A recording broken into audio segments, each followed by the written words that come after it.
నిన్న కర్నూలుకి మేము విచారణ కోసం హాజరవ్వడం జరిగింది. అయితే ఈ రోజు పొద్దున్న మీడియాలో వార్తలు గాని, పేపర్లో వచ్చిన వార్తలు గాని, నిన్న సాయంత్రం నుంచే టీవీలో పెట్టిన డిబేట్లు గాని, చేసిన ప్రోగ్రాంలు గాని ఇవన్నీ చూస్తే అసలు నిన్న మమ్మల్ని కేసు విచారణ కోసం పిలిచారా, లేకపోతే ఈ మీడియా ముందు నేరాలు తయారు చేసే కూటమి పోలీసింగ్ కోసం పిలిచారా అనే విషయం మాకు అర్థం కావట్లేదు. అక్కడ మేము చెప్పిందేంటి, పోలీసులు విన్నదేంటి, బయటకు వచ్చిన వార్తలేంటి, అసలు ఒక స్టేట్మెంట్ రికార్డ్ చేసుకున్నప్పుడు పోలీసులు అది మీడియా వాళ్ళకి ఎలా చేరుతుంది? 4 గోడల మధ్య రికార్డ్ చేసినటువంటి స్టేట్మెంట్ మేము చెప్పిన స్టేట్మెంట్ ని మార్చి గోడ మీద పిల్లుల్లా ఉన్నటువంటి మీడియా మిత్రులకి ఎలా వెళ్ళింది? A straight question to the police. Please you have to answer this. నేను మీకు ఏం చెప్పాను నిన్న? నేను స్క్రిప్ట్లు చదువుతున్నానని మీకు చెప్పానా? నేను చెప్పలేదు కదా.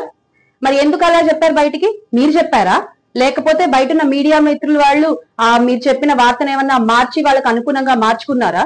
అంటే కూటమి ప్రభుత్వంలో కుట్రలు ఉంటాయని తెలుసు, కానీ ఇలా మీడియా పోలీసులు కుమ్మక్కయి నేరాలు చేయకపోయినా కూడా ఇలా నేరాలు చేశారు అంటూ చేసినట్టుగా తప్పుడు వార్తలు మీడియాలో వాళ్ళకి ఇష్టం వచ్చినట్టు ఇచ్చిన స్టేట్మెంట్లు మార్చుకుని ప్రచారాలు చేసుకుంటారన్న విషయం మాకు తెలియదు. మరి నిజంగా మేము మీకు ఏం చెప్పామో అది చెప్పండి ప్రజలకి. అది న్యాయం, ధర్మం. అంతేగాని మీకు నచ్చినట్టుగా స్టేట్మెంట్లను మార్చుకుని బయట మీడియా మిత్రులకు ఇస్తే మమ్మల్ని ఎక్కడ డిస్కస్ చేయొద్దన్నారు, మమ్మల్ని ఎక్కడ మాట్లాడొద్దన్నారు. కానీ మీడియా వాళ్ళకి ఆ న్యూస్ ఎలా తెలిసింది? పోలీసు లీక్ చేశారా? మీడియా వాళ్ళకి ఈ విషయం ఎలా తెలిసింది? Straight question. ఖచ్చితంగా దీని కాన్సిక్వెన్సెస్ ఎదుర్కోవాలి.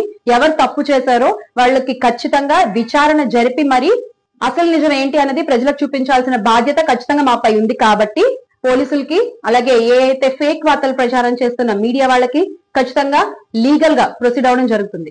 నేను చేసిన స్టేట్మెంట్ ని డిస్ట్రాక్ట్ చేసి మీరు ఈ రోజు పబ్లిక్ చూపిస్తున్నారు. ప్రింట్ మీడియా, ఎలక్ట్రానిక్ మీడియా అన్నిట్లో, ఆ ఎల్లో మీడియా ఛానల్స్ లో ఎందుకు అబద్ధాలు మాట్లాడుతున్నారు? ఏం చెప్పామో చెప్పండి ప్రజలకి. నిజంగా నేను మీకు గనక అలా చెప్పుంటే, నేను వాళ్ళు ఇచ్చిన స్క్రిప్ట్ చదువుతున్నాను అని గనక నేను మీకు చెప్పుంటే నేను బయటకు వచ్చి ధైర్యంగా ప్రెస్ మీట్ పెడతానా? అబద్ధాలు చెప్పినా అతికినట్టు ఉండాలి సార్.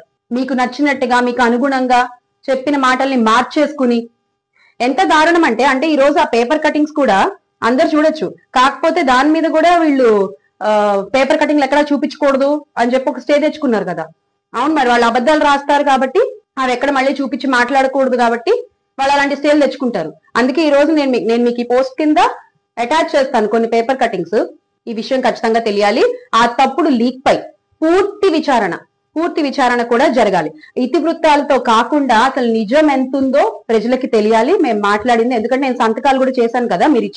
నేను ఇచ్చిన స్టేట్మెంట్ ని మీరు టైప్ చేసిన తర్వాత నేను ప్రతి పేపర్ కూడా చదివి నేను సంతకం చేయడం జరిగింది, ప్రతి పేపర్ మీద కూడా. సో అందులో ఎక్కడా కూడా నేను సంతకం చేసేటప్పుడు వాళ్ళు ఇచ్చిన స్క్రిప్ట్ నేను చదివాను అన్నది లేదు. మీరు దేని ఆధారంగా చెప్పారు బయటికి? మీరు ఆ మాట మీరు చెప్పారా?